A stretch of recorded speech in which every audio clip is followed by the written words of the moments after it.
ওই সংখ্যা আমি উঠারো না ওই কোন এই সংখ্যা উঠারো এই বস ঠিক না এই ওই সিরে তো না ওই সিরে তো না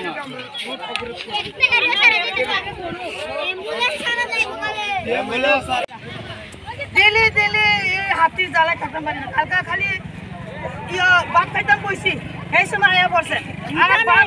তো খাওয়া হইছেই না এই বাঘ দুধ ফালাইয়া একটা দূর এরপরে আয়া সাইরা বাঘর একটা আছে বাঘর বাইক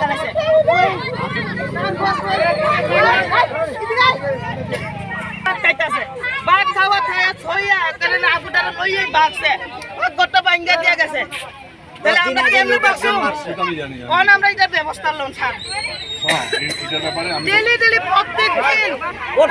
স্যার আমাদের 2টা 3টা 4টা পর্যন্ত আজকে 4টা পর্যন্ত রইছে ঘুমাইছেন না স্যার 4টা পর্যন্ত কেউ ঘুমাইছে না এই রাস্তা ঘুরতাছে রাস্তা আমরা এই দিকে একবার দূরে এই দিকে একবার দূরে এমন হইতাছে ছোট ছোট গোলামের লইয়া হেরা লইয়া এরপরে কি তা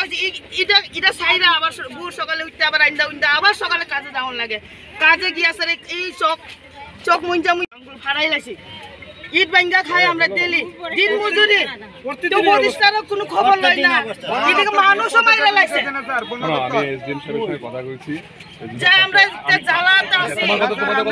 তোমাদের কথা শুনছি হ্যাঁ স্যার আপনি কোন তোমরা তো না পারতে এখানে আয়া উপস্থিত হইছো খুবই মানে না পারতে লই না আমরা আমি বুঝছি এই বাচ্চা লইয়া একটা জিনিস মনে রাখবা যে কোনো কাজ করবা তোমরা অ্যাডমিনিস্ট্রেশনের মানে যাতে দৃষ্টি পড়ে তার জন্য তোমরা এটা করছো তাই না যেহেতু অ্যাডমিনিস্ট্রেশনের দৃষ্টিতে আইছে আরেকটা ব্যাপার হচ্ছে ন্যাশনাল হাইওয়ে বন্ধ করা হচ্ছে মারাত্মক অপরাধ তোমরা না পারতে আইছো আমি সেই জন্য আমি এখন তোমরা রাস্তা ছাড়ো রাস্তা ছাড়া আমার সঙ্গে কথা কও আমি ফরেস্টারের সঙ্গে হোক এসডিএম হোক আমার গাড়িতে তোমরা 3-4 জন যাও আর বাকি বাচ্চাদের ওইটার ব্যবস্থা না হওয়া পর্যন্ত আমরা কেমনে সারব স্যার না ব্যবস্থা